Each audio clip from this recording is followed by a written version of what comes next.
Okay, I'm back at Sebring and celebrating about to turn 25,000 miles on the Pikes Peak competitive car. We have our Scan My Tesla set up here. I'm just doing some new configurations.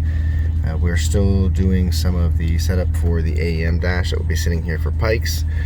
So going to be working on that a little bit, but trying to also make sure we've got the right channels with the different setups. So yeah. Henry, what are you doing in there? Suffering. Suffering? You gonna sit back to the entire Pikes Peak so the suspension's low enough? Yeah, I'm gonna sit right here. Yeah, exactly. It weights over the rears. It could be like a sidecar thing where you move left to right for balance. I'll just get in the back for the most traction off the line. Yeah, I love it.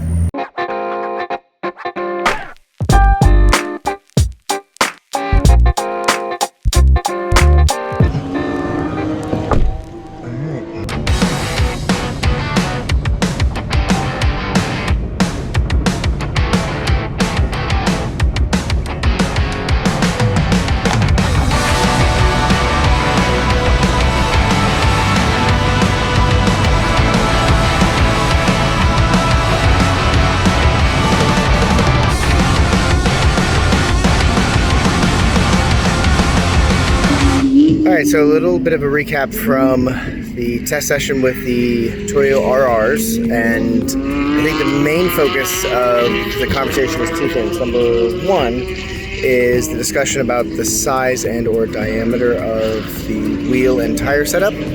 Number two is the actual tires themselves. So in this particular feedback, I'm actually going to talk about the diameter.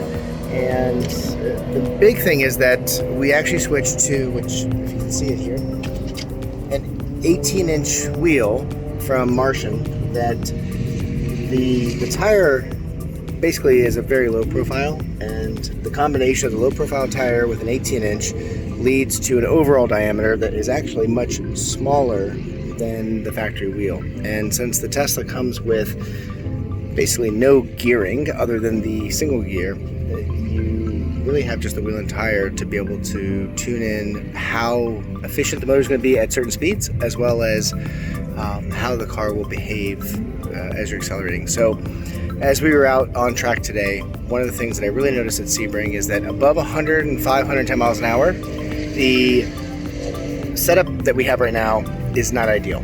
However, I do think that this is a very interesting setup that I would love to try at an autocross. And the reason being is that the braking performance that I did test at Sebring is phenomenal, because your ratio between the outer diameter of the rim and tire to the rotor is very, very low, meaning that you don't have much difference in diameter between the outer diameter and the rotor. And that gives a lot more braking force and a lot more braking, basically mechanical capability. So beyond that, I think that for Sebring, for higher speed tracks, the smaller setup is definitely not the way to go. It did not seem to create too many issues from a standpoint of the track mode, but I was not able to get the tire pressure monitors to register or even to recognize the tires at all based on the parameters within the system. So that's something that we're gonna have to kind of explore in the future. The other thing that is important too is the overall grip. So overall grip today was not higher than what we've experienced before. So the second part is obviously the tire compound.